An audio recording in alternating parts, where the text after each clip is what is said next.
olwaleero nnaku z'omwezi 10 mwezi gwa mukaaga mwaka 2019 nga ndi wano nga nina benjagala okkiriyalingako era nga nina n'omuntu gwenjagala obanjulira bonna ababaddewo kula manager Francis Kwadi Texas kula Fresh Kid 14 Kebongo n'abalala.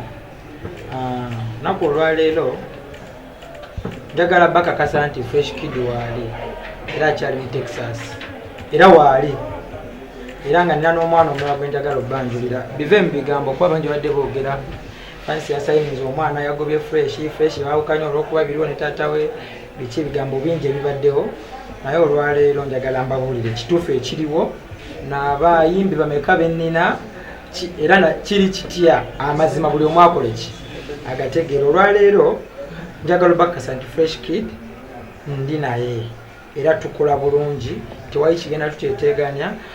Ensonga yo okuba nga ali ne daddi abeera na daddi we nze ndi naye musicale tukola music yenna n'ebisigadde ye ali na daddi we nga kuvaayo ng'agenda kusoma n'okuddayo era mujja kwogerako naye ababuulire obulamu abusanza atya kuva yali nga abeera nange nakati okuva yagende wa daddi then nange nja kwongera obbannyonnyolako naye ng'essaawa eno njagala mbanjulire omuntu antudde wano asinaba mubannyonnyolako ono ali wano gwe bayita Fresh Kid Uganda.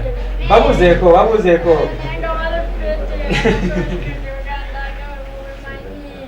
so oyo Fresh Kid waffe omu bwati gwe tulina naye nga kati bagenda wera babiri twegattibwako omwana omuwala gwe bayita Remake era ng'olwaleero luno officially bwazze wange wetugenda otandika obeera ffenna tugenda otandika okukola emirimu abakalakateragala wabula tusaba buwagizi bwammwe.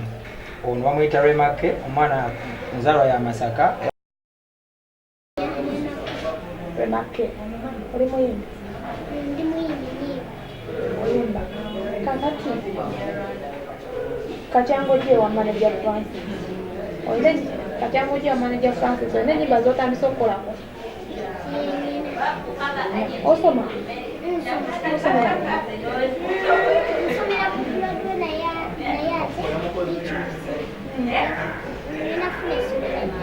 oli mukadde mu kirasi?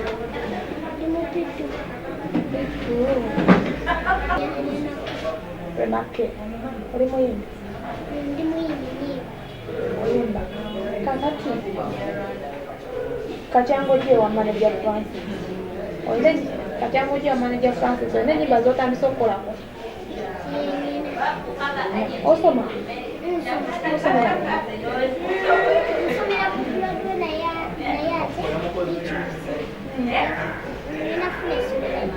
oli mukadde mu kirasi? Bagase tegazi kamazi